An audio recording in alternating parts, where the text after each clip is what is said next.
Youth Congress സംസ്ഥാന president Rahul മാങ്കൂട്ടത്തലിന്റെ ചികിത്സയെ സംബന്ധിച്ച് ചികിത്സയുമായി ബന്ധപ്പെട്ട് ഞങ്ങൾ കോടതിയിൽ സമർപ്പിച്ച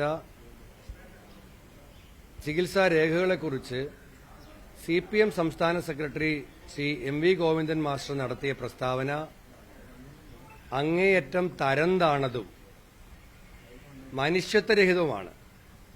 സിപിഎം സെക്രട്ടറിയുടെ പദവിയിലിരുന്നുകൊണ്ട് ഇത്തരം തരംതാണ ഹീനമായ മനുഷ്യത്വരഹിതമായ ഒരു പ്രസ്താവന എങ്ങനെ നടത്താൻ കഴിഞ്ഞു എന്നുള്ളത് ഞങ്ങളെ അത്ഭുതപ്പെടുത്തുന്നു.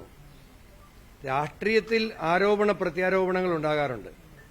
പക്ഷേ ഒരാൾ അസുഖത്തിന് ചികിത്സ തേടിയതിനെ സംബന്ധിച്ച് വ്യാജരേഖയുണ്ടാക്കി എന്നൊക്കെ പറയുന്നത് എത്രമേൽ മനുഷ്യത്വ വിരുദ്ധമാണ്.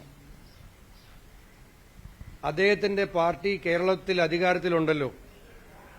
ഒരു മെഡിക്കൽ ബോർഡിനെ വെച്ച് രാഹുൽ മാങ്കൂട്ടത്തിലിന്റെ കോടതിയിൽ സമർപ്പിച്ച ചികിത്സാ രേഖകൾ ഒരു പരിശോധനയ്ക്ക് വിധേയമാക്കട്ടെ. തിരുവനന്തപുരത്തെ ആശുപത്രിയിലാണല്ലോ അദ്ദേഹം ചികിത്സ തേടിയത്. തിരുവനന്തപുരത്തെ ഒരു സ്വകാര്യ ആശുപത്രിയിലാണ്. ഒരു മെഡിക്കൽ ബോർഡിനെ സംസ്ഥാന ഗവൺമെന്റ് ആരോഗ്യ വകുപ്പ് വെച്ച് ഒന്ന് പരിശോധിക്കട്ടെ. കാരണം സംസ്ഥാന സെക്രട്ടറി ഉന്നയിച്ച ഗുരുതരമായ ആരോപണമല്ലേ. ഇത് സംബന്ധിച്ച് എന്ത് നടപടി ഈ പ്രസ്താവനയെ സംബന്ധിച്ച് സ്വീകരിക്കണമെന്നുള്ളത് UDYFന്റെ യോഗം ഇപ്പോൾ ഇവിടെ ചേർന്നുകൊണ്ടിരിക്കുകയാണ്.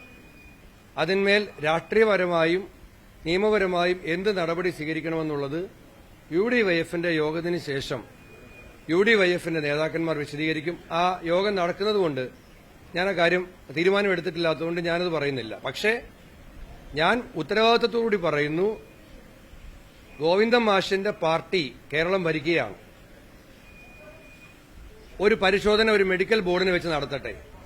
അല്ലെങ്കിൽ ഗോവിന്ദൻ മാഷ് കേരളത്തിന്റെ ജനതയോട് ഈ മനുഷ്യത്വ വിരുദ്ധമായ ഹീനമായ നീചമായ നികൃഷ്ടമായ നിന്ദ്യമായ പ്രസ്താവന നടത്തിയതിന് മാപ്പ് പറയാൻ തയ്യാറാകണം. പ്രസ്താവന പിൻവലിച്ച് മാപ്പ് പറയണം എന്നാണ് ഈ ഘട്ടത്തിൽ ഇപ്പോൾ ഇത്രയാണ് പറയാനുള്ളത്.